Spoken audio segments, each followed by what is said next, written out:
I was fixing dings and kind of learning to shape at Midget's place in Brookvale in Sydney in 1970. I graduated from high school in '69. So, I was off on some big adventure, and there was a bunch of people. I met Sean Thompson. They rocked up at the shop and they were all wearing their blazers, and we were sort of ragamuffin Aussies.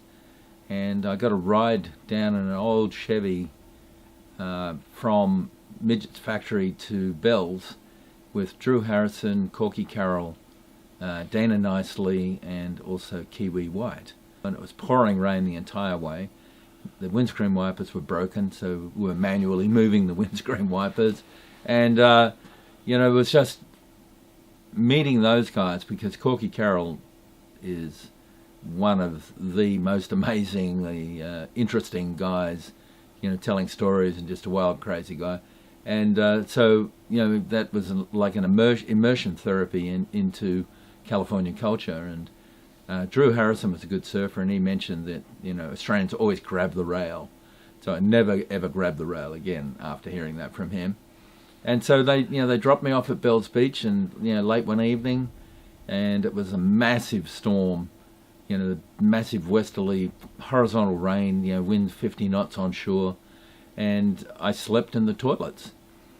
So it was the only place with shelter, and the rain was coming in under the eaves horizontal, and my uncle had given me a plastic ground sheet which I wrapped over me in my sleeping bag, and that was my introduction to Bells Beach. But that's the way you rock and rolled when you were a kid in Australia. You went on surf trips and you just roughed it. And it's just one of those cool experiences. Like, we didn't have the big paycheck from the sponsor. We didn't have anything like that. We just rock and rolled around the world, making things happen. Lightning Bolt was making my boards in '75, and I came second in the Smirnoff and first in the Duke. I had a really, really nice set of boards, a quiver of Parrish guns, and also the most amazing 8'6" BK, white BK with a black lightning bolt. And, so all of the bullshit went down, relative to the Hui being formed, and them being offended by the Australian attitude and everything. So by the time we got to Hawaii in 1976, I was expecting to have my quiver, and they were gone. Even though Jack Shipley won't say it, the Hui would not allow him to give us our boards, me. And so I had no boards. And thank God for Tom Parrish, because word got around that Parrish had made a couple of boards, 7'6" and a 8-footer or something, for someone else, but they didn't pick them up. And they were two really nice, just happened to be my size.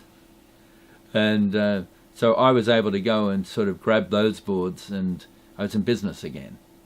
And that's, I won the World Cup on those boards. And so you don't often get a situation where someone is a good friend like that. And so that was really, really cool. But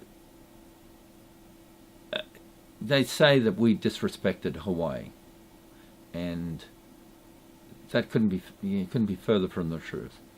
My respect for Hawaiian surfing starts with the Duke of Hanamoku being generous enough to bring surfing to Australia. I won the Duke Trophy as the most emerging junior in 1968. My goal was to get into the Duke contest, and I came second in '75 and won it, and second in '74 and won it in '75 at Waimea and Giant Day. And I have many, many friends, and to this day people just come up and go, we loved your surfing. Hawaiians, because those guys knew of my love for Hawaii and aloha and the historical Hawaiian surfing. But the people on the North Shore, the Hui and Fast Eddie, and those guys were controlling the North Shore. I got into a hassle with Fast Eddie in 1972 when there was two of us out at Sunset Point, and those little guys just hassling the crap out of me. I'm just going, what the hell is going on here? Why would any And it was just simply, because I was good, I had a target on my back from day one. And I'm not the kind of guy that will back down for that. We grew up being taught to stand up for ourselves. And so I just went on. And honestly, when you read the books, the number of incidents that went on between me and people from the Hui, just pretty much mind-boggling. And it continues to this time. Surfing was considered a sport that only contained drug addicts and doll bludgers. And so surfing had a horrible reputation in the mid-70s. But that sort of moniker didn't sort of match up with us. We wanted to be champion Australian athletes. And so Mike Hurst was a friend of ours, a journalist in Sydney, and he was looking at other sports, and notably bike riding. It was generally teams, and so he pitched the idea that perhaps we should start a team, and if one person in the team did great, everyone did great, and it would be a kind of like something that could be promoted to sponsors. And so we came up with the name Bronzed Aussies, and it was really meant to be a marketing vehicle to promote the idea of positive image for surfing.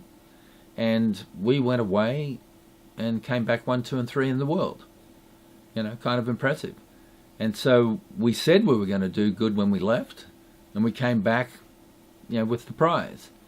And so we got an enormous amount of publicity in the mainstream press and an enormous amount of negative publicity in the surfing press, because it was like a game. It was kind of fun. How could we become as sort of outrageous as possible? Because it was necessary to rise above the noise of other sports. And so, I always get really positive feedback from people in America because they love the whole, Hollywood aspect of the whole thing. So it's and I have some photos of us in jumpsuits, and we look pretty darn good. Young men at the peak of their fitness, handsome young men doing, and also incredibly successful champions. And so it's sort of like historic in Australia, to have a bit of a go and play things up and just be fun. And that's kind of how it was. And it evolved actually into a team of surfers marketing a brand.